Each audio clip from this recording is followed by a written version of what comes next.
A kí yín káàbọ̀ sí ọ̀rọ̀ àti àdúrà Máṣọ̀kúnmọ́ tí ẹ̀ ń gbọ́ láti orí òkè Máṣọ̀kúnmọ́ Ògìjò. Brother B.A. Ọlọ́runtọ́lá ti ṣetán láti kọ́ wa ní ọ̀rọ̀ náà. Ẹ kú etígbọ́. Welcome to Máṣọ̀kúnmọ́ Word and Prayer Message, reaching you from Máṣọ̀kúnmọ́ Prayer Mountain, Ògìjò. Brother B.A. Ọlọ́runtọ́lá is ready to teach us the word. Happy listening. Táàyè bá wà ẹ ṣe àmì. Lẹ́tà ni wọ́n fi pa Ùráyà, yes or no. Ìwé Sámúẹ́lì kejì chapter 11 verse 14 to 15. Mo kéde ìwé tí ayé kọ láti dá ẹ dúró láyé, láti dì ẹ́ mọ́lẹ̀, àti láti dá ìrìnàjò ayé ẹ láyé rú. Mo wí lórúkọ Jésù, inú ẹ̀mí mímọ́ kó sọ ọ́ di ẹrú báyìí. Lórúkọ Jésù. Mo ń kà láti ní ìwé Jóòbù orí 14 ẹsẹ̀ 14 rẹ̀. Bí ènìyàn bá kú, yóò sì tún yè bí. Gbogbo ọjọ́ ìgbà tí a là sílẹ̀ fún mi lè ní ó dúró dè títí àmúdọ̀tun mi yóò fi dé. I'm reading from the book of Job, chapter 14, verse 14, that says, if a man die, shall he live again? All the days of my appointed time will I wait till my change comes. Ẹsẹ̀ Bíbélì tí a kà yìí ni a ti ń ṣèrànṣẹ́ ní kíláàsì ọ̀rọ̀ àti àdúrà Máṣọ̀kúnmọ́ yìí. Ilé tí àkórí ẹ̀ jẹ́ waiting period, àkókò téèyàn ń dúró. Now, from this verse is how we have been teaching ourselves in this class on the thing that says the waiting period. Kí study wa níbí òun ni Jésù Olúwa wa nígbà tí a ti ara ẹ̀kọ́ ẹ̀kọ́ láti inú ìwé ìrẹsì Jésù tí a tọwọ́ Lúùkù kọ orí 19 chapter 19 ẹsẹ̀ 47 sí ẹsẹ̀ 47 to 48. Our case study here this now is Jesus Christ. I am going to learn from him from St. Luke's Gospel, chapter 19 from verse 47 to 48. Nínú pínpín ẹ̀kọ́ yìí ipa kẹta pé kí ni àwọn nǹkan kí àti nǹkan tó máa ṣẹlẹ̀ nígbà tí àkókò èèyàn bá ń tó. Ọlọ́run ti ṣetán àti ṣiṣẹ́ ìran àlá ìsọtẹ́lẹ̀ àti àwọn nǹkan bẹ́ẹ̀ tó máa mú yẹ̀sìn tó bá rí pé àwọn àmì téèyàn máa ń rí òun là ń ṣiṣẹ́ lórí ní àkókò yìí. Now, concerning the division of this work, and we are in the third part that say what are the things cannot but happen, that you cannot but see as a sign. When the covenant, the promise, or the prophetical message that you have received, what come to pass, that is where we are. Ìkọkànlá wa ni ó kàn yìí lẹ́fùn lọ́ndà ipa kẹta yìí ni pé àwọn ènìyàn á fẹ́ gbọ́ tiẹ̀, àwọn èèyàn gbogbo wọn á fẹ́ gbọ́ èyí tí ó ti ẹnu jáde tó bá jẹ́ pé olórin ni ẹ́ àsìkò yẹn àwọn èèyàn fẹ́ gbọ́ kókó rin ọ̀rọ̀ ló sọ àwọn èèyàn gbọ́ olùkọ́ni ni ẹ́ gbogbo tó máa ń ṣàtì ní ti pẹ̀lú pé iṣẹ́ tiẹ̀ pé ọ̀rọ̀ táwọn fẹ́ gbọ́ tẹ́lẹ̀ táìmù ti tó bó ti ń tó wọn á gbé tiwa wọn á máa pè é láti gbọ́. Another one that cannot but happen when God's time is at hand is that this is the level of it now that people will listen and want to hear you. When it is time to fade out, even if you are a singer, they want to listen to you as a dance. Maybe they have not been listening to you before. Maybe concerning that work you are doing, they have not been telling you or patronizing you. It's at that time that you will see it. English ṣe àtọ́ pé living without working is dying without knowing. Kéèyàn máa jí kó máa sùn máa gbé láyé yìí láì ní iṣẹ́ kan tó ń ṣe bí tí ìkókórè wọn oníṣẹ́ Olúwa ni àwa méjì àmọ́ ẹ̀nà ẹ̀gbọ́n Ọlọ́run ọ̀fẹ́ lọ́hùn oníbi tá a ti lò yẹn a jẹ́ pé ayé burúkú ló ń tàn wá o. Iṣẹ́ ìránṣẹ́ Jésù Olúwa wa òun ni kó kọ́ni ní ọ̀rọ̀ Ọlọ́run. Eléyìí náà ló dẹ̀ ń ṣe lójoojúmọ́ lóòrèkóòrè nígbàgbà kò dẹ̀ sún àwọn ènìyàn kí ni ìdí abá àti ìdí Port Harcourt rẹ̀. Now, do you believe that when somebody has something, it's not something to do, that is one is bad. But if you have something to do, and this is the ministration of Jesus Christ here, and his major work is just to teach on daily basis, and he was teaching, taught them every day, and they were listening. They are not getting bored. Number one, tí ìkọ́ni ọ̀rọ̀ lẹ́nu Jésù Olúwa tí ò fi sú wọn ni pé ìkọ́ni láti ẹnu Jésù Olúwa ó ń bá ẹ̀mí wọn pàdé kì í ṣe pé iṣẹ́ ìránṣẹ́ jáde ọ̀rọ̀ ń jáde kò bá wọn pàdé á padà sú wọn ní gbọ́ kódà kó jẹ́ pé face to face báyìí wọ́n bẹ̀rẹ̀ sí máa wọ́ṣẹ̀ ńlẹ̀ wọ́n máa fi wọ́n jáde àbí kọ́ máa sọ pé dákẹ́ ṣùgbọ́n tó yẹ kó bá wọn pàdé bá fẹ́ dákẹ́ wọn á ní má dákẹ́ ẹni ìṣó. Now, can you believe the why? That despite the fact that on a daily basis Jesus was even teaching us at that time, and they were not getting bored, they were not getting tired. Number one is that he's meeting with their need. All the word that is coming out from Jesus Christ, they met their needs one by one. And as that they are not getting bored, they are not getting tired. And that is why you don't see them now sleeping or doing anything at that time. Why? Because it always met with their need. Ìkejì, àwọn tí à ń ṣiṣẹ́ lérò ni pé àwọn ènìyàn fẹ́ gbọ́ tiẹ̀. Bí àkókò bá máa tó, Ọlọ́run gan-an ní jẹ́ kí àkókò tó lórí òfò. Oníjú tó rí yẹ̀yẹ́, God will bless you. Ọlọ́run wáyé tó fẹ́ bless yẹ ò níṣẹ́ kan tó ń ṣe ọwọ́ òfò náà ní sùkájí. Kò lè gbé blessing wà lófo yìí lọ́wọ́ kì í ṣe májíìkì. Miracle ló máa ń ṣe tiẹ̀. Number 2, ìkọ́ni Jésù iṣẹ́ ìránṣẹ́ tí ò fi sú àwọn èèyàn ni pé ó kún fún ìmísí àti òkè wá. Kì í ṣe ìmísí ti ara àbí ìmísí ti ayé yìí. Ìmísí àti òkè wá ti yọ inspiration ló bá dé ní ó jẹ́ kó sú àwọn èèyàn. The second thing why they were not getting bored and why they are not getting clear concerning the message of Jesus Christ is because it's full of divine inspiration. And as at that night, we are not getting tired of it because that is number 2. It was full with divine inspiration. When it's time for God to bless you, and you are not doing anything, what do you want God to bless? So, but when you have something to do, it is then God will know what to bless. Iṣẹ́ ìránṣẹ́ Jésù ọ̀rọ̀ ẹ̀kọ́ sáwọn èèyàn á jẹ́ pé nǹkan ta rè ni pé kì í ṣe àtúnwí asán. Ẹyọ kan náà ló tẹnumọ́. Ó máa pọ̀ lẹ́ni oníṣẹ́ Ọlọ́run mi dé báyìí. Ṣé mo sọ fún iṣẹ́ ìwàgbé nǹkan tó sọ ń jẹ́lu náà ló tún sọ. Àwọn èèyàn dẹ̀ fẹ́ titun nírántí àwa yìí. Á padà sú wọn. Kódà èyí tí wọ́n ti gbọ́ tó dùn mọ́ ọgbọ́n yẹn má rìpíìtì ẹ̀. Kò tán lẹ̀ súnmọ́ Ọlọ́run má jìnnà sọ́lọ́run. Jésù ètò mú wá every day every time tuntun ni wọ́n á tún máa bèrè pé kò yé wa sọ ìdí ẹ̀ fún wa ẹ̀ wá ní ká má tẹ̀lé ẹ̀ wá ní ká má gbọ́ tiẹ̀ ẹ̀ wá ní kó wá sọ àwọn ìpínlẹ̀ súnmọ́ o. Now, do you believe that the third thing why they were not tired concerning the message of Jesus Christ is this, that as at that time, they cannot be tired because of it. And that is why you see them listening to him on daily basis. Because it does not just repetition as at that time. He will tell God to the truth that he will repeat the same thing. It's new on daily basis, even unto them. And that is why you see some ministers of God today that they will say, oh, what I told you last week, that thing I referred to you the other time. That people want new things this time around. So, but when it is time, you will discover that then it will not. Ohun kẹrin adókù omi ẹ̀tẹ̀síwájú èyí tá à ń ṣiṣẹ́ lórí ni pé nígbà tí àkókò bá ti ń tó àwọn nǹkan àti nǹkan ìkẹ́kànlá ní eléyìí pé àwọn èèyàn fẹ́ gbọ́ tiẹ̀.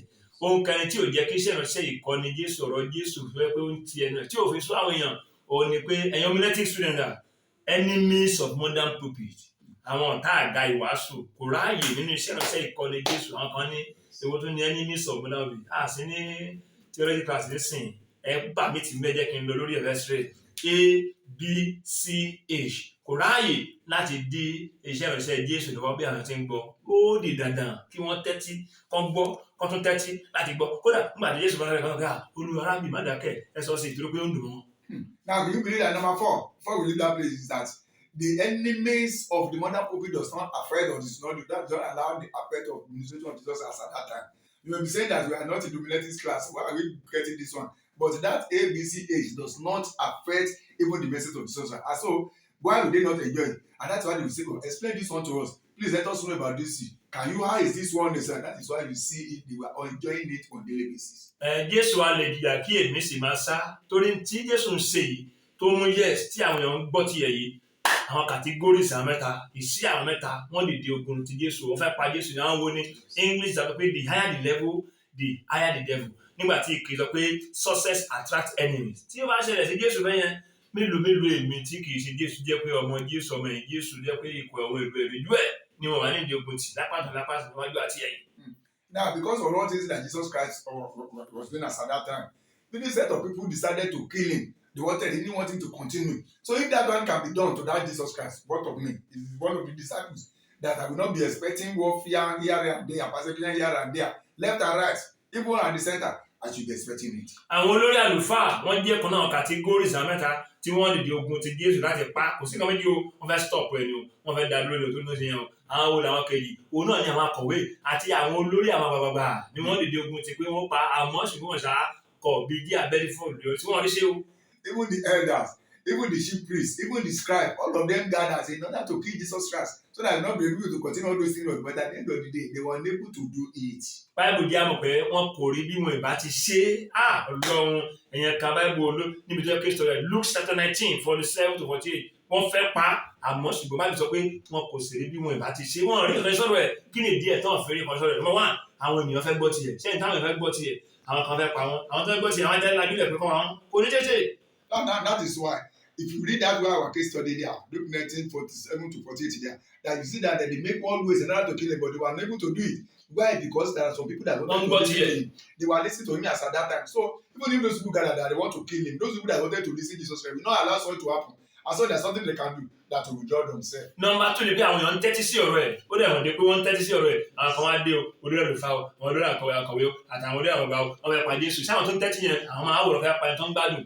And because they were listening to him as at that time, and they were many. So when the scribe or the chief priest come and all those subscribers just come and they said they want to kill Jesus Christ. All those people that were listening and were hearing him, they will not allow even those people to carry out their. èrò rèé tí wọ́n sùnmọ́ Jésù láti gbọ́ ọ̀rọ̀ ìkẹta ni àwọn èèyàn sùnmọ́ láti gbọ́ ọ̀rọ̀ rẹ̀ ó gbọ́ orí bíi sí orí bíi kò lómìnira torí pé wọ́n fẹ́ gbọ́ bí ò bá sọ̀rọ̀ gan wọ́n á kí gbọ́ lẹ́nu pé wọ́n á béèrè béèrè tàbí sọ̀rọ̀ sọ̀dí eléyìí fún wa sọ̀dí òwe fún wa. Now, will you believe that the people gathered even with Jesus Christ? They surrounded him here and there. He doesn't even have freedom, to move here and there as at that time. Even if he don't want to say anything, they will ask him questions. They will even put hand in their mouth so that you want him to say something. Explain this proverb for us, or explain this. If this also thing happen, what will happen? What do you see to it? They will make him just to see because they want to listen and hear him. Number 4 wá ní pé tó dákú tí kò nípa tó mọ ìparí sáré bẹ̀rẹ̀ tó dá díẹ̀ àjẹ́ òde ó dá yé ayé Jésù láti ó dó sóòsì ò ní su Ọlọ́run kò fi Jésù Olúwa lé wọn lọ́wọ́ pé kí wọ́n rí pa ṣé kò wá parí nothing work until God work it ìwé aláwọ̀ pé bí Ọlọ́run bá parí ẹ̀dá kan lè pa yẹn. Another thing is that God, who is the creator, who has him, who has all the protector in his hand, did not allow those people in order to get him because he's one that knows them from the beginning. So he did not allow them to fulfill their evil mind. Kábíyèsí Ọlọ́run ìwé aláwọ̀ sọ pé irinwó ọgbọ́n ẹgbẹ̀rún ète lẹ́yìn ni wọ́n ń tọ́ kárára o wọ́n fẹ́ pa Jésù lẹ́nu mọ́ni àmọ́ iná ò ní jò bí ò bá sí ìrànlọ́wọ́ atẹ́gùn bí ti wù kí atẹ́gùn yẹn ó kéré mọ́ ẹ̀yẹ practicalize ẹ̀ o ó máa jẹ́ kí iná jò ṣùgbọ́n atẹ́gùn ò gbọ́dọ̀ pọ̀ jù ní ó lè fẹ́ paná wà mí àti pẹ̀lú iná náà gbọ́dọ̀ mọ tó ti gbọ́dọ̀ ṣe eré gbọ́dọ̀ sùn torí pé atẹ́gùn lè paná o tí ò bá mọ tó ṣe o ẹni tó wà ní kíláàsì tó ń gbọ́ ọ̀rọ̀ àti àdúrà mọ́sán fún ẹ̀yìn èyí tí wọn náà ń ṣe tí a fi rán ẹ̀yìn bóyá kò tí ì mú yẹ̀sì ní àsìkò tó ti mú yẹ̀sì ìwọ náà ti mọ̀ pé táìmù tó ti mú yẹ̀sì báyìí Ọlọ́run ti dé o àwọn kan náà lè dé ogun láti pa ẹlẹ́nu mọ́ tó bá lọ gbà fún tó bá parí mọ́ ìwọ ló gbà fún wọn o àmọ́ dípò kó wáyé kó wá pa ẹlẹ́nu yẹn bọ́ ṣe ń fogun jẹ̀ dídà láwọn gbogbo gbèsè yẹn níṣẹ́ ló máa jẹ́ ìrànlọ́wọ́ fún ìwọ láti tó máa fùràn àmàràn sí ni o kábíyèsí Ọlọ́run. Now know this for sure, especially you that are listening in this class, that if without the help even of that air or breeze, even to light a light will not be able to be possible. But however little that air is, it will help the fire, and that fire should also know what it's doing. And that is why when it is time for God to even fulfill that all those things that you are doing, even if it is now ready to bring yes, you should be expecting warfare, attacks from here and there. And if you, because of that, and you keep quiet, you'll not be able to do that thing. But instead of that, you should know that there is time for you even to continue. You should not allow those things to weigh you down. Wọ́n ti gbé orin àti àdúrà dé àmọ́ gbọ́ ìṣẹ̀lẹ̀ eléyìí alábàáṣiṣẹ́pọ̀ nínú ìjọ ọlọ́kan tá à dárúkọ ni o. Àsìkò tó ní àwọn èèyàn ń gbọ́ tiẹ̀ Bible study láàrin ọ̀sẹ̀ nírọ̀lẹ́ àwọn èèyàn ń wá kódà ìpàdé àdúrà ó máa le kó sí láríwájú yìí o a máa múra tí ni o a gbọ́dọ̀ dúfọ́ ni o àwọn wá tó kán wá sí ìpàdé àdúrà ìpàdé ẹ̀kọ́ Bible láti kẹ́kọ̀ọ́ Ọlọ́run ẹni tó ní ìran tó jẹ́ adarí ó gba ẹran láàyè ó kì í lára bọ̀ wọ́n gbé Bible study sí ìṣòro àwọn èèyàn tó dé ìgbà ó wá parí ẹ̀ wọ́n gbé sí àárọ̀ ọjọ́ ajé Monday àwọn èèyàn tó ń dé ìgbà wọ́n ní òwúrọ̀ ẹ̀rọ ṣọ́ọ̀ lọ́bí sẹ́ni láàárọ̀ Monday Bible study tí ṣe pé prayer program nígbà tó wá ká oníṣẹ́ Ọlọ́run ara kó pé ó lè gba iṣẹ́ yìí mọ́ mi lọ́wọ́ àsìkò tiẹ̀ ló tó tí wọ́n ń gbọ́ tiẹ̀ òkú lè dànù kó nu mínísítì pé olúwa ní káwọn yọ̀ǹda ẹ̀. No, this thing happened to the worker in one of the church that we don't want to mention. And you can see the man that was put in charge of those one because it is time to even to hear mass at that time. He was in charge of even the weekdays Bible study. People will fill the pulpit. Even more than when they were having special program and prayer. And the man of God, who has the divisionary of that ministry, now said, he now changed it to another day. He put it on vigil time. People used to attend again. At the end of the day, he put it on Monday morning. And the people used to come again.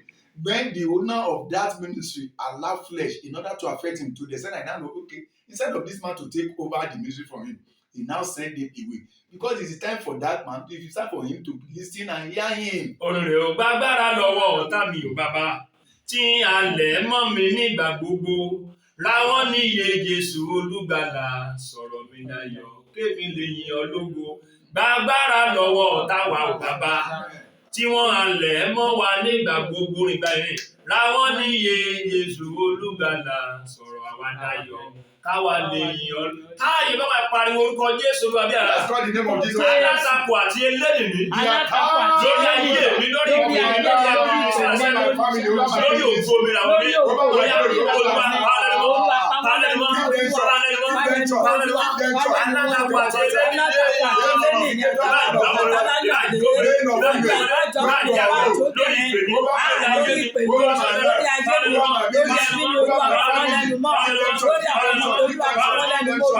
answer to Àwọn our ẹnu prayer. Ọlọ́run ní orúkọ Jésù lọ́dọ̀ gbàdúrà. Amen. Ohun àti ọ̀rọ̀ ẹnu mi. Ohun My àti voice ọ̀rọ̀ and ẹnu the voice mi. of Olúwa my fààyè ìgbà kọ́kọ́ kì lọ́dún yìí. Allow it to be Ọ̀rọ̀ ẹnu jẹ́ mọ́ ìjọba bí ẹ̀. Ọ̀rọ̀ ẹnu mi. Ohun mi ní fààyè ìgbà. Fààyè gbà. Ohun Olúwa àti fọ́fọ́ fààyè kèrè. ìgbà. Olúwa Ó fààyè jáde. gbà. Ó Fààyè ìgbà. jáde. Bí ayé Olúwa gbọ́. fààyè gbà. Ohun Káyé àti gbọ́. ọ̀rọ̀ ẹnu mi. Ohun àti Ohun ọ̀rọ̀ mi ẹnu mi. tó wọ̀. Before Ohun the mi Lord is tó here. wọ̀. Before Ohun the mi Lord tó is here. wọ̀. Fààyè Olúwa gbà. fààyè Ọ̀rọ̀ gbà. ẹnu mi. Jésù Ohun Ọlọ́run àti fààyè ọ̀rọ̀ gbà. ẹnu mi. Ọ̀rọ̀ ẹnu mi. Ohun mi. Olúwa fààyè gbà láti gòkè lọ́dún yìí. Olúwa. Amen. Lórí ohun Lórí òun. àtọ̀rọ̀ ẹnu mi. Àtọ̀rọ̀ ẹnu Olúwa mi. ẹ má fún ìka ènìyàn ní Olúwa agbára. má fún ìka ènìyàn lágbára. Àwọn tí ò lè fún wa. Àwọn tí ò lè fún wa ìwọ tó lè fún wa lágbára lórí òun mi, lórí ọ̀rọ̀ tó jáde láti ẹnu mi, lórí ọ̀rọ̀ rẹ tó lẹ́nu mi jáde. Bàbá má fún lágbára láti pani lẹ́nu mọ́, láti gba òun lẹ́nu mi, má fún lágbára láti gba òun lẹ́nu mi, má fún lágbára Amen. Ọ̀rọ̀ ni Lúdùà, ìyàwó Pọ́tífárì ní oúnjẹ Lúdùà. Báìbù kọ́ ló sọ, ìrìn àjò ẹ̀kọ́ mo ti pàdé ẹ̀. Ẹnu ló fi pa fáìlì Jósẹ́fù dé níwájú ọkọ ẹ̀, yes or no? Yes. Níbi tí ayé ti pa fáìlì mi dé. Níbi tí ayé ti pa fáìlì mi dé. Níbi tí ìrànwọ́ kó ní jáde. Níbi tí ayé ti ìrànlọ́wọ́ yẹ kó ní jáde. Níbi tí àwọn sílẹ̀tì kìí ti wá. Ìgbọ́n tí àwọn èèyàn ti fi ẹnu pa fáìlì. Ayé mi fi ìgbé mi. Ẹ̀mí ni mo fi sí o.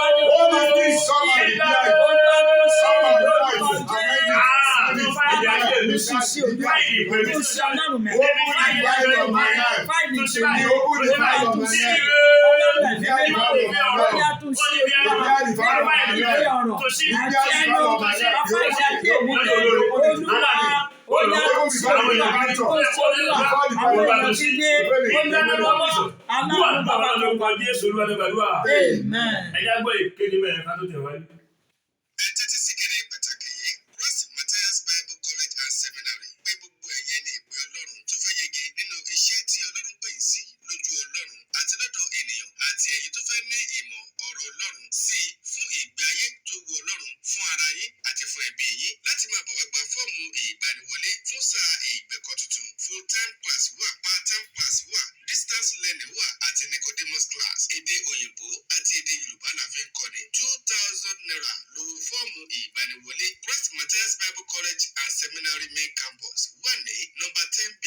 July 7th, 1997 láti bẹ̀rẹ̀. Build the workers, build the church.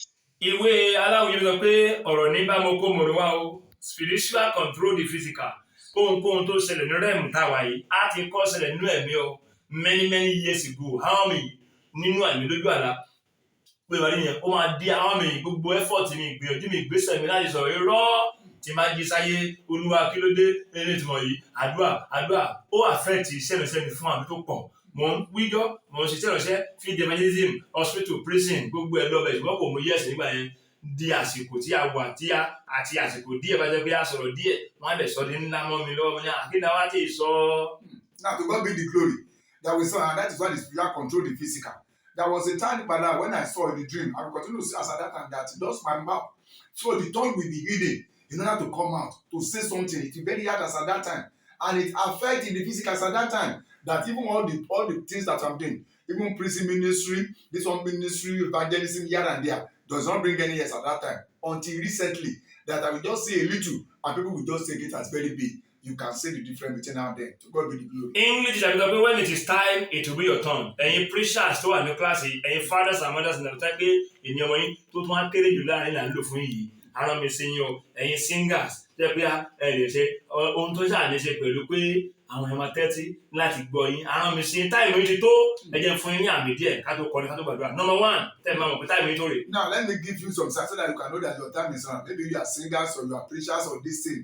And maybe it has not been very. I want to tell you and assure you that this is your time now, and I will give you reasons. Number one. Wọ́n náà ni pé àwọn èèyàn fẹ́ gbọ́ tiẹ̀ any platform tó wà Facebook náà nígbà tá yìí tẹ́yìn bá gun bẹ̀ tó bá jẹ́ pé àsìkò orí tó tí àwọn ẹgbẹ́ gbọ́ tí wọ́n á wà lọ́bẹ̀ fúnra wọn ni any platform rédíò lẹ́wà ní àìmọye tó rédíò ọgbọ̀n rédíò àìmọye tẹlifíṣàn ọkọ̀ ọ̀hún rí kábíyèsí Ọlọ́run àìmọye rédíò láti rìn kọjá débi kan láti bẹ̀rẹ̀ abọ́sílì kan tẹlifíṣàn ká tó débi táwa yìí àwa náà mọ̀ pé àbí táwa fẹsẹ̀ náà lóko ọgbà ayé ló gbáriwo lọ o torí pé àsìkò tó níṣe pẹ̀lú àsìkò ní pé wọ́n máa gbọ́ tiẹ̀ ẹni àwòráwìyé ẹni mẹ́sàn-án tó ń wàásù yẹn ẹ̀mí náà ní ó di ọ̀rà lójú wọn o àti ń sọ bọ̀ àti ń ṣe bọ̀ tẹ́lẹ̀ títà ìmá tó any platform wọ́n á tẹ̀lé wọ́n á follow láti gbọ́.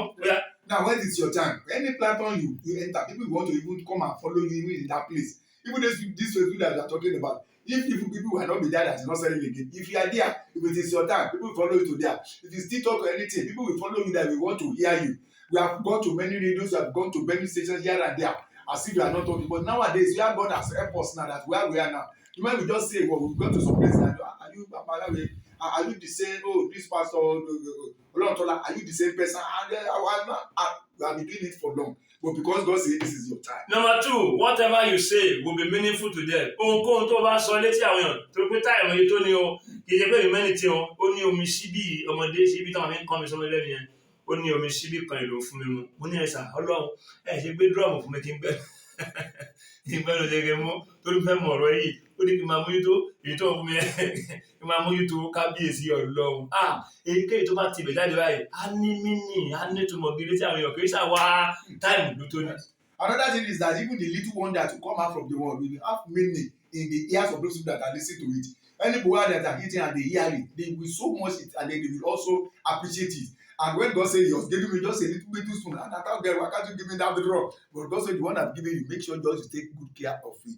It is because the time has come. Tí ìsìn bẹ̀rẹ̀ ó sọ̀rọ̀ gbogbo tó sọ wọ́n yí dànù wọn gbà wọn tẹ́wọ́ gbà táìmù tó ní o tí táìmù bá tó whatever ohunkóhun tó bá sọ wọ́n á dẹ̀ tẹ́wọ́ gbà wọ́n ní ṣe rí ọ̀rọ̀ tí etí kìíní sọ yẹn àmọ́ tẹ́wọ́ gbà máa lò kó ṣe òun o má gbéraga o Ọlọ́run ni o torí pé táìmù tó jẹ́ pé wọ́n tẹ́wọ́ gbà o. And that is why I feel not hearing that people will speak even for hours, they will not even know, they will just with left hand, they will throw away what he has said. But for someone that when the time has come, if you speak to just for 5 minutes, or people want to hear it, concerning the word that man said, concerning the word when that person said, oh, that song that man sung, everybody will continue to hear you. Why? Because it is your time. Please don't embrace pride. Ìgbà tí wọ́n fẹ́ dákẹ́ tó ní òsọ̀rọ̀ wọ́n á lé ọ̀jẹ́ nílò èdè Gẹ̀ẹ́sì wọ́n á lé wọ́n á plead wọ́n á rọ̀ ẹ́ wọ́n á bẹ̀ ẹ́ pé kó o sọ̀rọ̀ kì í ṣe ìwọ má jọ rẹ lójú o táìmù tó ló fi jẹ́ kórè ọ̀kẹ́ ẹ má dákẹ́ báyìí ẹ sọ̀rọ̀ kíní kan wọ́n ṣàfẹ́ gbọ́ mọ̀ pé o lè sọ̀rọ̀ kó má kó nǹkan kó má rí nǹkan mú láti kó lọ tó má wúlò fún wọn Ọlọ́run. And that is why even if you don't want to speak, people will love you, they will plead for you, they will plead that please you have to say something, do that this. Why? Because it is time. And when they are doing that to you, please make sure that it is God, it is not you. Ìmí rẹ̀ ohunkóhun tí o bá sọ tó bá jáde látọ̀nù ẹ àwọn á dẹ̀ máa fi sínú ìṣe wọ́n máa jẹ́ olùṣe ẹ̀ ìyẹn tó ń kọ́ yàtọ̀ sí yẹn gbogbo ohun tí o sọ tó yẹ bóyá ó ti bí jáde àwọn náà dẹ̀ máa sọ nǹkan náà tí wọ́n náà sọ àṣà tí mo dá ni wọ́n ń dá yẹn o kì í ṣe wọ́n o táìmù tó tó ni o èdè tí mo pè ni wọ́n pè yẹn o ọ̀rọ̀ tí mo sọ ni wọ́n sọ yẹn o Ọlọ́run ló pé orí bẹ́ẹ̀ lójú orí bẹ́ẹ̀. Another thing is that thing you said, that little things that you just say, you just believe that thing, they will all those be meaningful in their ears. Those people that are listening, and they will be using it, they will hear it, and they will be making use of it. To the extent that they will even be mimicking you, they will mimic you. Oh, this is how this man is saying this thing. This is how what this man is saying. This is what he's saying. They will always, it is not you, it is because it's your time. Ká tó kọrin ká tó gbàdúrà ìkẹfà rèé ká fi ilẹ̀ bẹ́yẹn o àwọn èèyàn máa wá kó owó àti ẹ̀bùn lé whatever ẹ̀mí máa commercialize ohun ẹnu ẹni ọ̀rọ̀ tí yóò yẹ owó tí yóò mú wá lẹ́sẹ̀ pé ń sọ̀tì gbájú àbùkù lórí ọ̀tẹ́lẹ̀ rẹ̀ níbi tó ti rí ọjọ́ wákàtí àwọn ilé àní máa sọ̀rọ̀ dé mo rántí obìnrin ọlá sinimù àjókòó afẹ́ ìṣòro ìyàwó mi yá lọ ọmọ skul kan ló kàn náà ti wà wà yáyá ẹ̀jẹ̀ ká sọ fọlọ́run ọlá sinimù ni pásọ̀ bring it down sit down mo á jókòó sínú sitting room àti gbogbo ilé kọ́nà ní pàrọ̀ ẹ̀ gbàdúrà àwọn ilé kìí ṣe mo bring it down àṣìṣe òru wẹ́rẹ́wẹ́rẹ́ alọ́sùn ó ní tí ó bá dé ó lẹ́wọ̀n àǹfààní owó àtàwọn ẹ̀fọn àtàwọn nǹkan mi tó ti rẹ̀ yọ àwọn èèyàn wá kówó wá kó ẹ̀bùn wá kó lé lóhun tó ti ẹnu ẹ̀yà táìmù ló tó lójú orí bẹ́ẹ̀ orin àdúrà dídí. Now when it is time, even because it's that time, people will now your voice, your speech, people will commercialize it. The little one you say, people will want, oh, that little time that you spend, people will want to give you something. I could remember the woman of Shule that one time. It was the strength that connected her to that woman. When we got to her as at that time, when we want to okay, let's tell God and let us pray to God. The woman said, just put it down. Because not every house can just shout like that. At the end of the day, we just pray for how many minutes and we went to sleep. But thank God for the gift and everything. That it is because that is the time. Ọ̀rọ̀ tú mi sílẹ̀, ọ̀rọ̀ gbé mi dìde, ọ̀rọ̀ ṣe mí lógo, ọ̀rọ̀ gbé mi já gbangba. Ọ̀rọ̀ tú mi sílẹ̀, ọ̀rọ̀ gbé mi dìde, ọ̀rọ̀ ṣe mí lógo, ọ̀rọ̀ gbé mi já gbangba. Ọ̀rọ̀ gbé mi já gbangba, gbé mi já gbangba, gbé mi já gbangba, gbé mi já gbangba. Ayé ló wà pariwo orúkọ Jésù kí ayé lè gbọ́ ìbí náà. So that you will Ó ní wá, àwọn mi sílẹ̀ kú òun ní ẹ̀gbẹ́. you from my Ìyẹn God. wà ní ìdáná. Bí àwọn ènìyàn wọ́n bá wọ̀. Bí àwọn ènìyàn bá ní wà wọ́n lè gbóhùn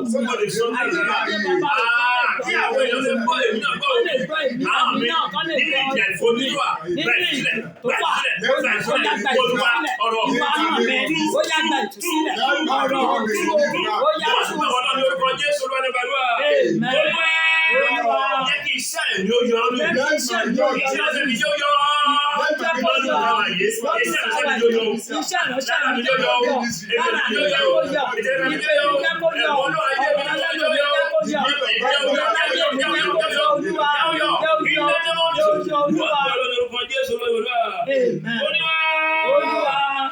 ohun àti ọ̀rọ̀ ẹnu mi. Àwọn tó kọmọṣáláìsì ẹ̀. Kọmọṣáláìsì ẹ̀. Kọmọṣáláìsì ẹ̀.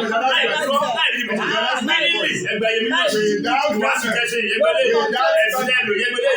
Òde ẹ̀sìn ìyẹ́gbẹ́lẹ́. Nílì kọmọṣáláìsì ẹ̀. Ọ̀rọ̀ àti ohun tó jáde lẹ́nu mi yìí. Àkókò ọ̀rọ̀ wa. Ó jáde lọ́sọ̀rọ̀ olúwa. Sọ́dọ̀ olúwa. Sọ́dọ̀ olúwa. Kọmọṣáláìsì